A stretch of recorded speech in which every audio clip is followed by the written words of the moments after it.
Alrighty boys, welcome back to another step-by-step video. Now today's video we're going to be talking about Mute. Now Mute is one of those operators where a lot of people would consider him to be like kind of like a supporty type of operator, and I feel like he kind of is, but also at the same time he does have some really strong weapons. Now typically when you're going to be playing Mute, your main priority is going to be playing in an area of the map where you can make use of your shotgun or your SMG-11.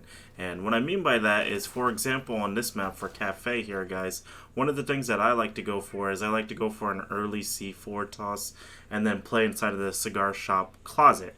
Now right here, the idea with this nitro cell is that you're just waiting for audio. People are piling up the side of the roof. Once they reach the top of the roof, or just before they reach the top of the roof, you're going to be tossing your nitro cell out to get yourself a very easy kill.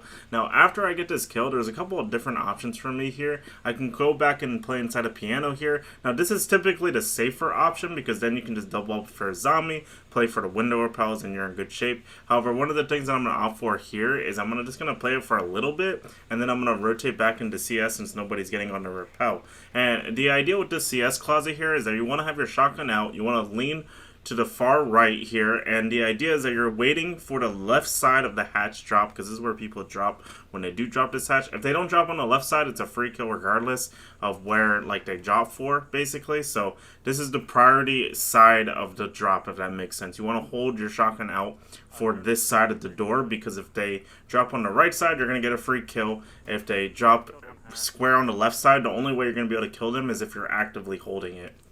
With that being said, though, we're going to go ahead and shotgun a Habana that drops to the left side of the hatch right there. And then at this point, it's pretty much GG's. All we really have to do now is just kind of chill. I'm going to go ahead and play shotgun close to this Habana like hole on ticket here, but I'm not going to get any audio of anybody being over here. And then one of my teammates is actually going to end up dying over by white stairs in this position. So what that tells me is that the enemy team is probably going to be like pillar, like skylight maybe, or like bottom white basically. So I'm gonna go ahead and just rotate my butt over towards white stairs. Now this is another like really good spot for shotguns in my opinion, that I would highly recommend that you guys think about playing whenever you play like Mute, is because whenever someone is like actively pushing up on like a staircase, they make a little bit of audio, so it's really easy to just outright swing them to get yourself free kills with the shotgun or with the SMG-11, whichever you prefer. And then my other teammate's going to go ahead and get the last kill for the last guy who was on the red hatch. He drops, goes through ticket, and then my zombie's going to kill him to get a free kill, and we stick it around right there. Now I'm going to kind of speed through this next clip a little bit, but basically the general understanding that you guys need to have when you're playing Mute is that you do kind of need to treat him like a support, as in like you're going to have to make like rotates, you need to make like the site setup, you need to like put your mute chambers down in places that are useful, that type of thing. Like, but you want to think of his kit as being more of like a fragging based kit, because obviously you have the SMG-11 with the shotgun. They're both very powerful tools to get those kills, you know what I mean? And typically when you are playing Mute, you want to try to position him in a place where he's going to be able to make use of his weapons very efficiently. What I mean by that is like close range gunfights. So what's going to end up happening this round, this is going to end up turning into a 1v5, and I'm going to have to go on to clutch. But long story short, they open up the construction wall here. This is a really good spot for my SMG-11 or my shotgun. However, since it turns into a 1v1 or 1v5 here, and the last, like nobody's walking in for construction here, I'm just going to go ahead and just drop the hatch here that I opened myself. I'm going to prep a nitro on default. I'm going to wait a little bit of time, then I'm going to blow it up to get myself for a free double kill. And then I'm going to go ahead and just proceed to walk up red right away to get another kill onto Thatcher here. And then the last two guys in this position are going to be garage side. They're going to be fumbling around trying to get the default plant down. I'm going to go ahead and kill Habana, and then we're going to use our shotgun and that close range proximity to kill the Nomad as well, who was trying to stick the plant after we did get the double kill nitro cell. And that's kind of like the general idea that you guys want to have when you're playing Mute. You don't want to be in a position where you have to take multiple gunfights in a row. Ideally, you want to get a lot of people one by one, because obviously you have the low rate, or not low rate of fire, but you have the low magazine with the SMG-11. So if you're taking multiple gunfights in a row, it's going to be really difficult to actually win. So that's something that I would recommend, is that if at most you only want to target 2 people at a time, And then you want to be trying to use like nitro cells or tricks, like whatever you have at your disposal to basically try to force 1v1 gunfights to get yourself free kills. Now, in this next clip, we're going to be over on Oregon for the top floor. Now, there's going to be a ram that is going to try to join my attic here. Luckily, I have mute jammers preset for his drone walk up. So what's going to end up happening is he's just going to decide to just send it and just jump into attic window. So I'm going to end up getting myself a free kill. Now, the other reason why I'm positioned here is not just to rat for people pushing for attic window, but I'm waiting for a play where if somebody tries to go through trophy early on in the round, I'm going to be able to toss my nitro cell over the top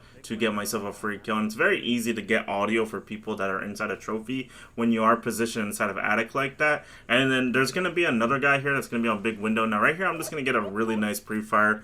There's not really much to learn about or learn from that shot in general, but yeah, it is a very pre-fireable angle for big window right there if you can line it up properly. And then I'm going to go ahead and just ego challenge the last guy. And unfortunately, I'm going to have probably the worst whiff I've ever actually done in this game that I didn't actually know about until today. The next up, we're going to be over on Bank here. Now, typically with Bank, this is going to be another one of those bomb sites that's very heavily reliant on you making like rotate holes, that type of thing. Now, these days, a lot more defenders have like a pocket shotgun, so it's not completely dependent on you anymore. But one of the things that I do want to mention is that you should try to make, like, whenever you're playing like Mute or Smoke or Warden or any of those operators that have that really good pump shotgun, I feel like you should be one of the main people that makes like rotate holes, because it just kind of like makes sense, you know what I mean? Because you can reload it quickly, you can make the rotate hole look like very nice, and you can make good rotates as well. It's not like a pocket shotgun where, you know what I mean, where it might come out a little bit ugly, you know what I mean? So I do highly recommend that when you're playing like, you know what I mean, the Mute shotgun, the Smoke shotgun, Warden shotgun, that you make the rotates. It just makes everyone's lives a lot easier, and we don't have to worry about pocket shotgun rotates and having them all messed up. Now, in this round, we're going to be over on Bank here. Now, we're going to be playing for Janitor here. Now, Janitor is another really good spot that you can play with Mute. Now, I like to play Mute here because I can go ahead and mute jammer up the Janitor doorway and then also my hallway shield for my Frost here, so he can play stock without really having to worry about anything. And then one of the other spots I should have did in this video that I didn't actually do for this clip is we should have put one for the long angle for elevator. However, I put my other two mute jammers on the main wall. I do feel like you should probably bring like another Walden out here, or get rid of one of the mute jammers in this position, like maybe for the head holes wall, you could get rid of that mute jammer and then put it on the long wall, and it'll probably be better. Now right here, the idea that you're looking for when you're playing this position is, like I said, this is a really good spot for the shotgun or SMG-11.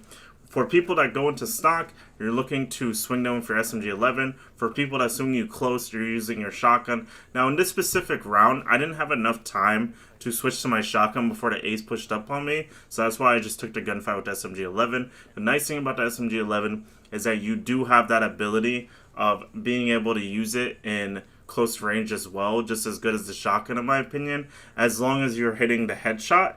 Now there is a world this season where you hit just pure body shots and end up not killing somebody point blank because of the limb damage nerf for this season for CJX. This is a pretty old clip, so for this season in particular, when I shoot people in the limb, it's going to do a lot more damage than it would currently. But whenever I do get a headshot, it's going to be the same as usual, same business as usual for this season as well. Now, the last guy in this position is going to be in stock here. I'm going to go and just swing aggressively here and get another easy kill onto him with the SMG-11. This is just a really good spot for Mute players to play. Highly recommend. Like I said, use your SMG for stock people who hop into stock. Play with your Frost or play with your Echo, whoever you put there with a shield.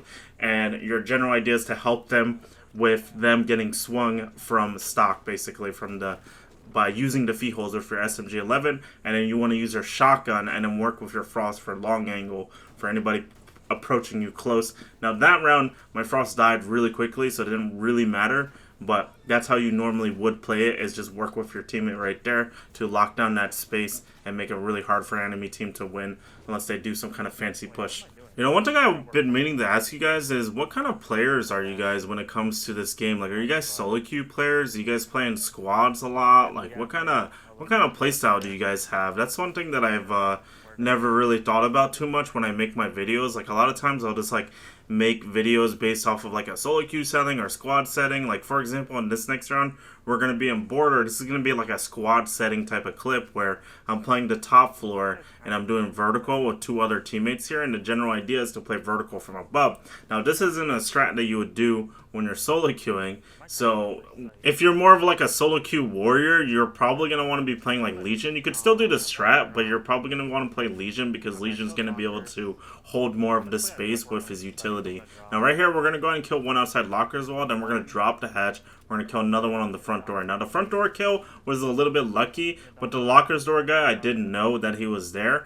But when I dropped, the reason why I dropped in this position was because I wanted to make sure we didn't lose sight, because the enemy team is pushing very heavily for sight. And you're going to see here I made the right decision because a lot of the enemy team starts flooding through like bottom metal, starts running through the front door, and we ended up getting a lot of free kills just by dropping the hatch in this position. Now, the last one in this position is actually a blitz. Now, the easiest way to win this type of round is to stick with your teammates like glue, basically. And the idea is that if you stick with your teammates like glue in this type of position, what the blitz has to do to win the round is that he needs to basically ego challenge.